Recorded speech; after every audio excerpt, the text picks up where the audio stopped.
start throwing some of these news stories at you. The first one, actually, a couple weeks ago when this story started to break, I said to you on the phone, I said this story came out today, and I said it to you, and I heard it in your voice. You were just like, oh.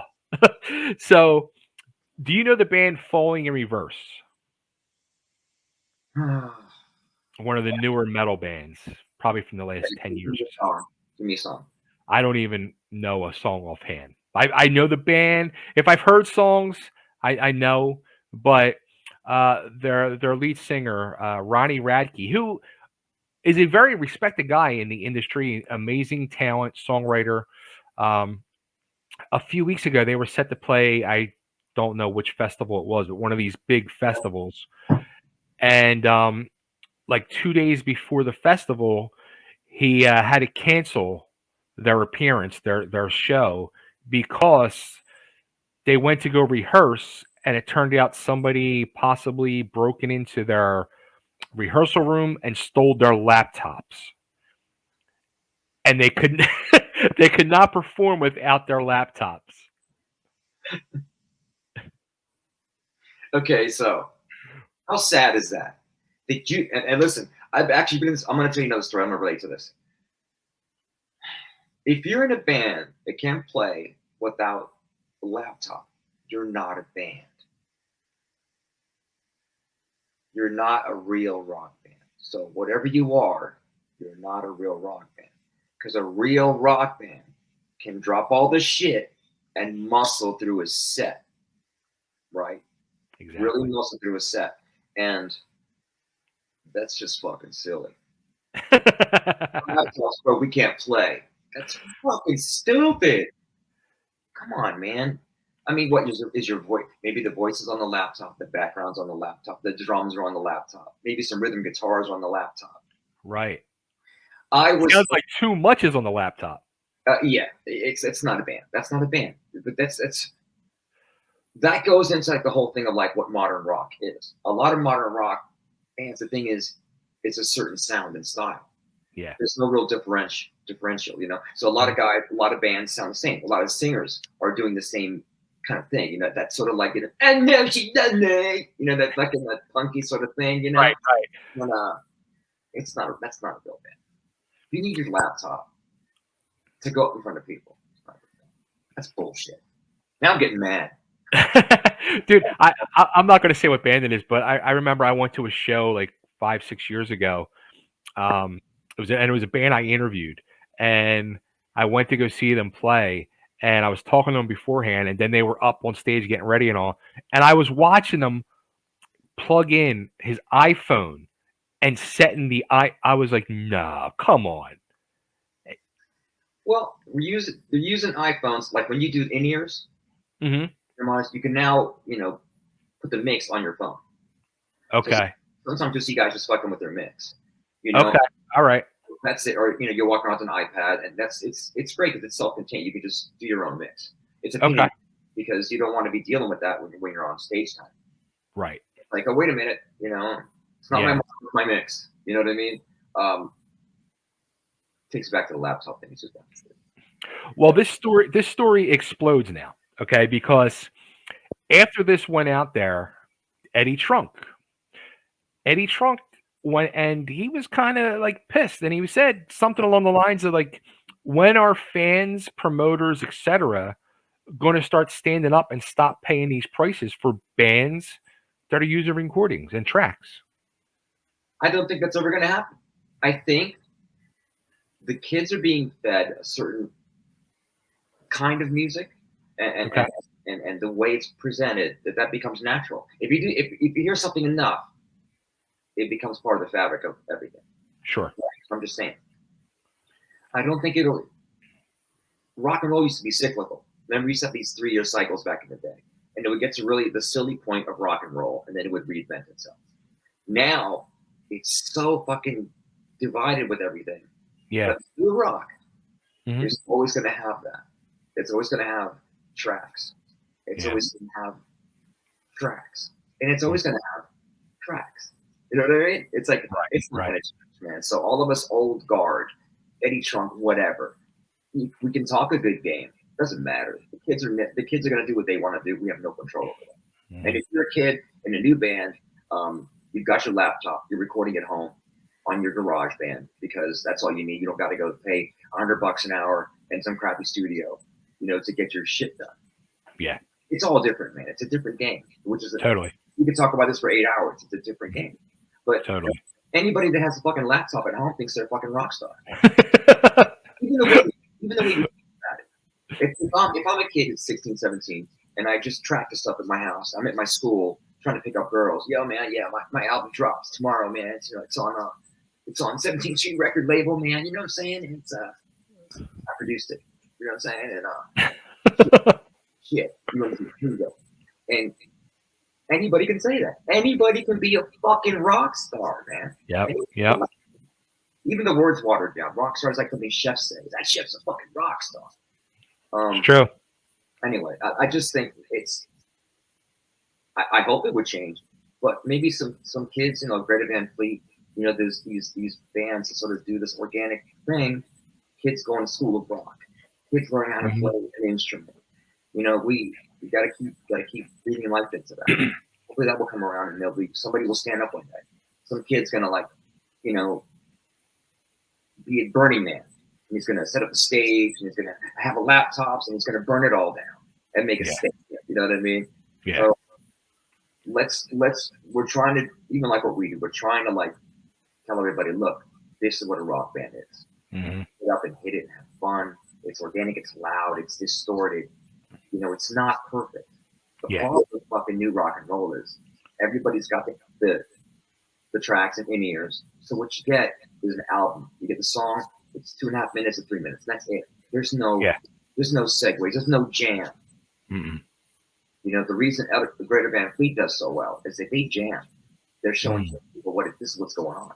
And Greater Van Fleet, is like about is that bridge between the kids and organic music. Are you a fan of them? I didn't want to be. I didn't want to because I'm like, man, they're too good, And Wow. some people they sound like Zeppelin. Okay, great. That becomes generic because they're not they have the qualities that Zeppelin have, but they don't sound like Zeppelin. Let's get that right. Okay. So I think I knew they were going to be great, just because the singer's so amazing and they're just they just seem down to earth in their interviews. They're not snooty. They grew up on the blues, so they said they grew up on the blues.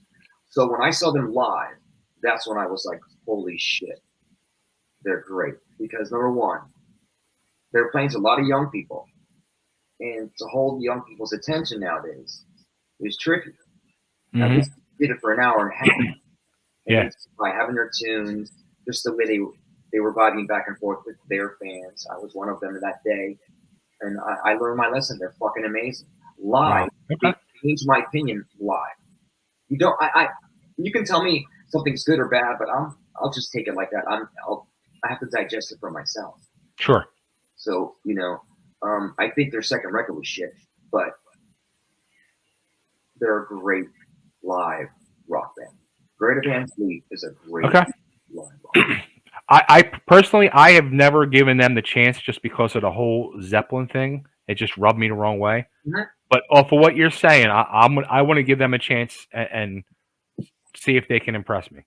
Yeah, because if something is shit, right away. But there was something about that. I said to myself, they're so talented. There has to be something to it. Right. They're not writing ABC "I Love You" songs. They're jamming. Yeah. They're playing off the blues. Now, whether it's sincere or not, I don't know.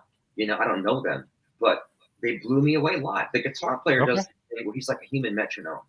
He doesn't stop moving, and you can't take your eyes off it. The drummer does they do an old school show. The drummer does a great drum solo.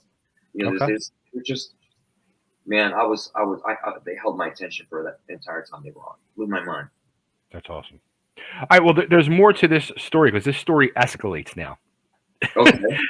So after Eddie Trunk chimed in, Ronnie started firing back and started a bad mouthing Eddie Trunk and saying he doesn't understand modern music and this and that.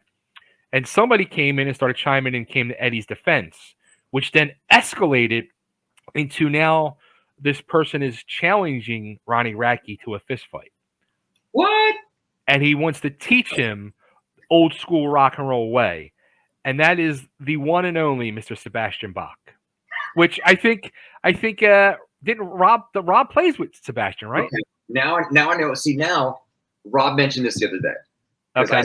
Now we're on the same page. I'm glad you didn't tell me ahead of time.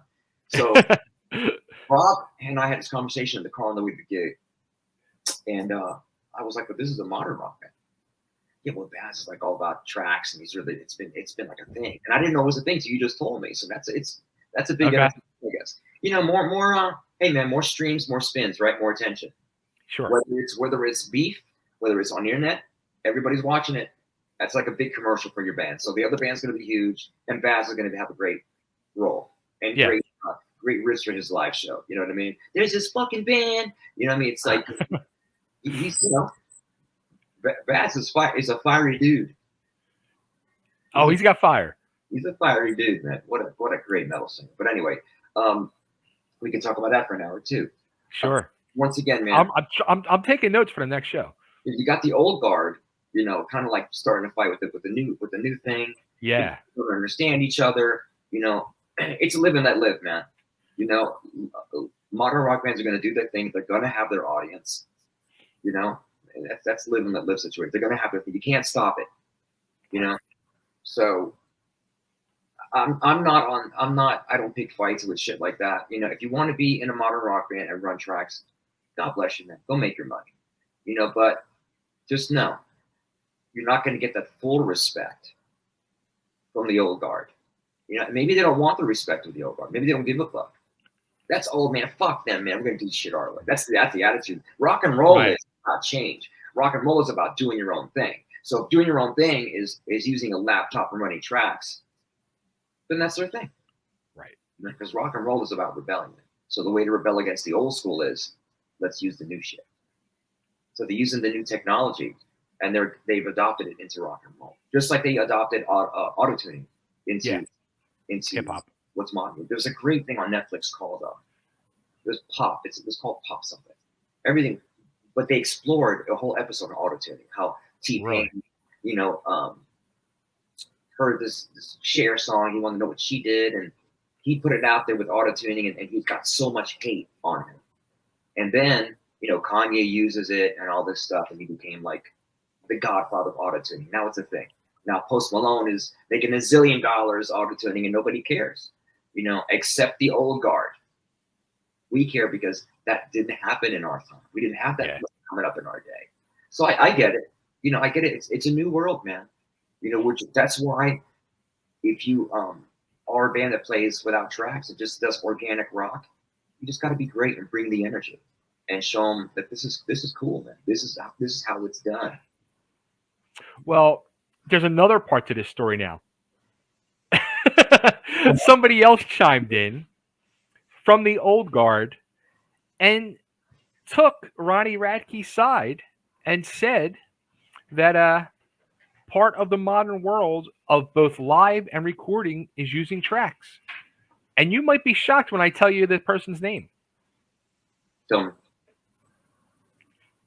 Are you gonna maybe guess?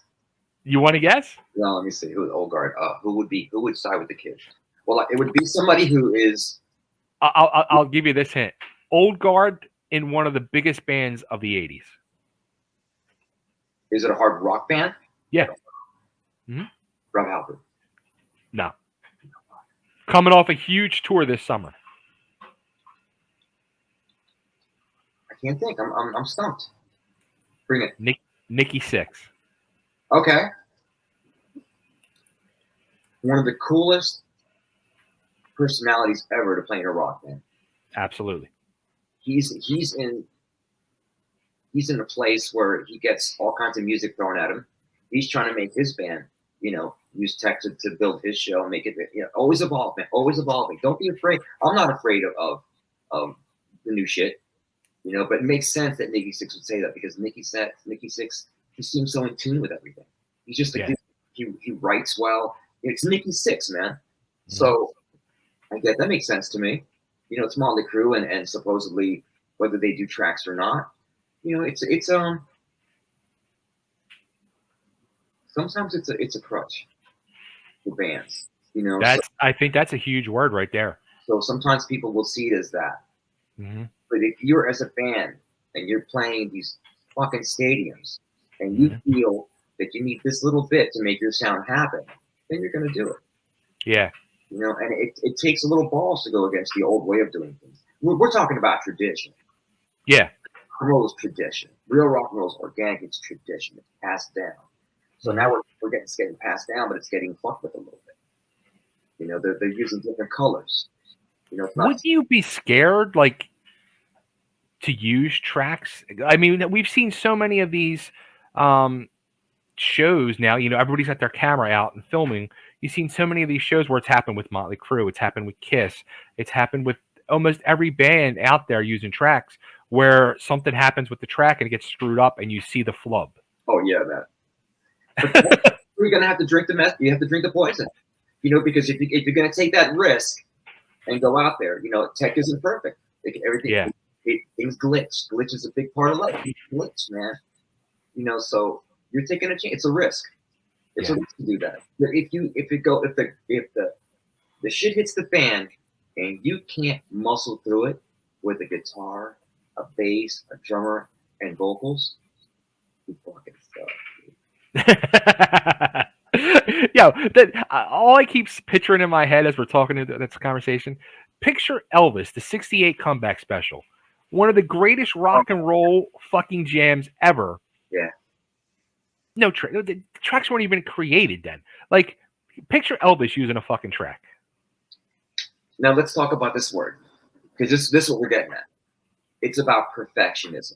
Okay. Some people we chase perfection. Hmm. Okay. That's the beauty of it. We chase perfection. You don't need to be perfect. You Hmm. chase it because that's always going to make it better, make you evolve more, right? But you don't. Right. So here we go. So there's this mentality, and I'm gonna call it it's a fucking insecurity, is what it is. People that think, oh my god, what if they don't like that? What we should use tracks to make it perfect. Yeah, right away there's a problem because it's fucking insecurity. Yeah. You know, if you can't muscle, look, the new market is you have to be at a certain level. You got to sound like a certain thing. You got to be a certain thing. So already that's there. It's cookie cutter, right? So the band's got to, you know, you got to have your 12 string fucking guitar. You got to tune down. You got to, you know, if your show involves entertainment so much, where you need like your lights. Let's talk about somebody like Slipknot, Okay. right? That's just an aggressive animal that doesn't Yeah. really do much, you know. But they have to enhance their show a little bit. Great lights, great, you know, things that are like, but it's not perfection.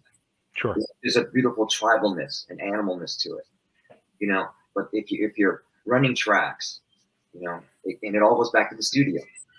You're gonna make a record. Oh man, we got to sound like this live. No, you don't. You don't gotta sound like the record. You have to have the essence of the record, right? You got to take those songs and translate them into a live setting. Hmm. If you feel, oh my god, I gotta run this rhythm guitar track. I gotta run this drum track, and I gotta do all these vocals. You're getting into an insecurity. You're worried about being perfect. You know, that's my opinion on that.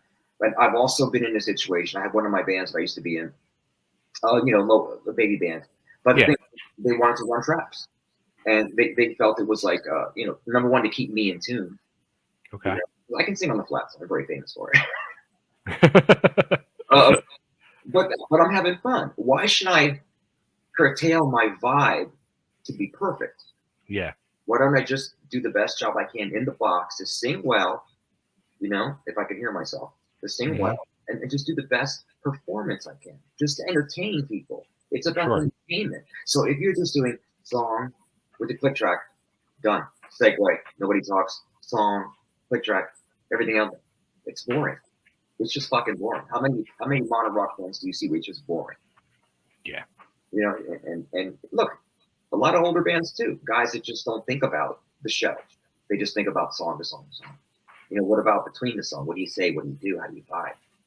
You know, but it's we can walk for miles with this. I just feel it's perfectionism and a lot of insecurity.